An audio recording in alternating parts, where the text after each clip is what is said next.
labahan la iga gaday markas daclahan waan isla arkayna wixii ku jiro waxa ku jiro wax malabahan la iga gaday oo laga siiyay lacag $50 dadka malabka gadanaya waxaan u sheegaynaa in dadka khiyaanada ay ka daayaan ilaahayna ka cabsadaan marka waan isla arkayna hadda waa jeexaynaa $50 baa laga siiyay waa saafi baa lagu yiri marka malabna ma ahan waan isla arkayna waxay marka insha Allah dadka malabka gadanayo waxaan u sheegaynaa in ay dadka khiyaanada ka daayaan oo ilaahay ka cabsadaan marka bal Soomaaliya arka wax isku yihiin waa sokor fadhida weey waka wada arkaysa wakaas daxlin maanta laga gado waka قد صح مبا سوما aragtaan waka xas weey waxaas aan fuqin weey marka ilaahay ka cabsada sokorta noo soo biisine malab naga gat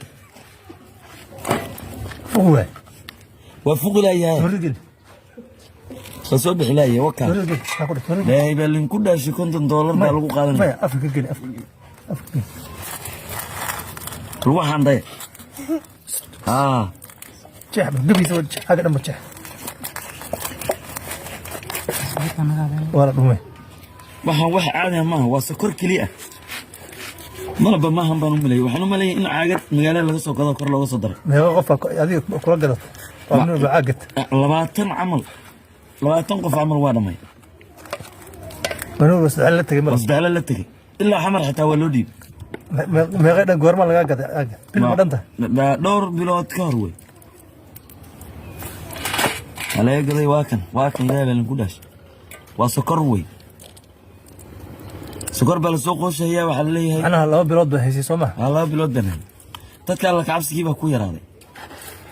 حتى مرة هي وحن أغرى لين كل حساب تما هي وح ولا سنجت سكر فرشت راح ذهب بوجي وابا السكر بقى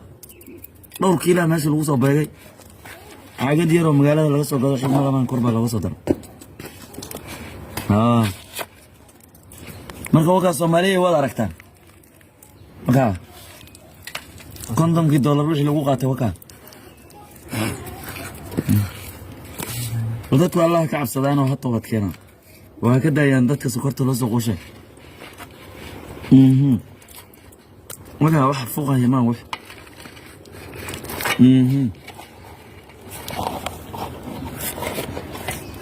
toorix ta ma karas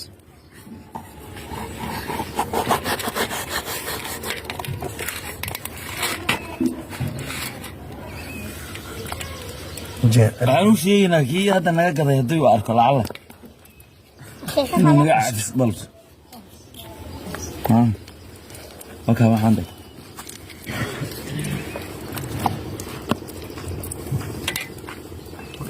maxaan kugu dhiman waa markhaati kalena waa aragtaan dameerada ma cuni karaa waxa maya dameer uur weynaad baaba ku dhici